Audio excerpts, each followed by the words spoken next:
हाँ, क्लास 10 की इंग्लिश का चैप्टर नंबर 5 है फुटप्रिंट्स विदाउट फीट, इसके पढ़ रहे थे हम लॉन्ग आंसर टाइप क्वेश्चन। तो सेकंड वाला क्वेश्चन है वो देखें। Griffin was not a true scientist. Griffin एक असली साइंटिस्ट नहीं था। ट्रू का मतलब होता है असली या वास्तविक या सही। तो ग्रिफिन एक असली साइंटिस्ट नहीं था।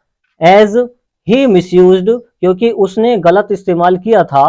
हिज साइंटिफिक डिस्कवरी, अपनी वैज्ञानिक खोज का उसने खोज करी थी। This point why giving two incident from the story. This point, इस मुद्दे को, वाई गिविंग देकर, टू इंसिडेंट्स दो घटनाओं से, फ्रॉम द स्टोरी स्टोरी के, तो कहानी की दो घटनाओं से इस इंसिडेंट को बताइए, मतलब इस कहानी को बताइए, इस कहानी की दो इंसिडेंट को बताइए। एक बार और देखो, this point why giving two incident from the story. From the story, इस कहानी से दो घटनाओं को, इस मुद्दे को बताइए। कौन से मुद्दे को? कि ये गलत कैसे है, इसने साइंटिफिक डिस्कवरी का मतलब गलत यूज क्यों किया था। अ ट्रू साइंटिस्ट, एक जो असली साइंटिस्ट होता है, अ ट्रू साइंटिस्ट, एक असली scientist, is a law avoiding person, क्या है? एक कानून का पालन करने वाला व्यक्ति है। अ ट्रू साइंटिस्ट, एक असली scientist, is a law avoiding person, कानून का पालन करने वाला व्यक्ति होता है।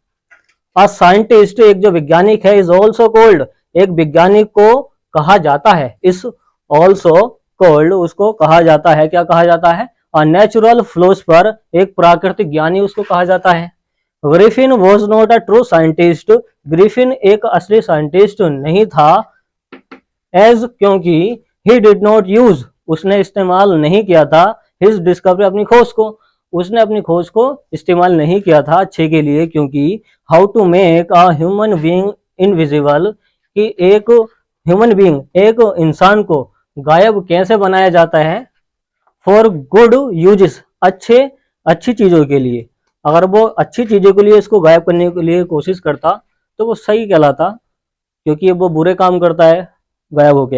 ही लॉस्ट कंट्रोल, उसने कंट्रोल खो दिया। फॉर हिमसेल्फ, खुद का। एंड बिहेव्ड, और उसने बिहेव्ड किया, लाइक क्रिमिनल, अपराधी की तरह। तो यहाँ पर उसने अपना कंट्रोल खो दिया और क्या हुआ? वो अपराधी की तरह व्यवहार करता है। फर्स्ट, पहली बार, ही सेट फायर, उसने आग लगा दी। टू हिज लैंडलॉर्ड्स हाउस, अपने जमींदार के घर को उसने क्या कर दिया? आग लगा दी। एंड रन अवे, और वहां से भाग गया। देन, तब, ही स्टोल फूड विदाउट, तब उसने क्या करा? He stole food without paying, और उसने भी क्या करा? खाना भी चुरा लिया वहां से। कहां से? For it in a London store से। तो उसने तब क्या करा? खाना भी चुरा लिया था बिना, विदाउट पेइंग, बिना पैसे चुकाए। For it in a London store से। विसाइड्स होता के अतिरिक्त, अगर केवल ये वाला विसाइड आया तो इस विसाइड का मतलब होता है बगल में। अगर एक एस फालतू आ गया तो उसका मतलब हो जाएगा अतिरिक्त, एक्स्ट्रा। विसाइड्स ही रोब्ड, इसके अतिरिक्त उसने रोब्ड किया, लूट लिया, द ओनर, मालिक को, ऑफ अ कंपनी, कंपनी के मालिक को उसने लूट लिया। एंड स्टोल मनी, और पैसा भी चुरा लिया। फ्रॉम अ क्लर्जीमैन्स डेस्क, एक पादरी के डेस्क से उसने पैसा भी चुरा लिया। तो इस तरीके से 7 मार्क्स का आता है एग्जाम में, और यह है लॉन्ग आंसर टाइप क्वेश्चन।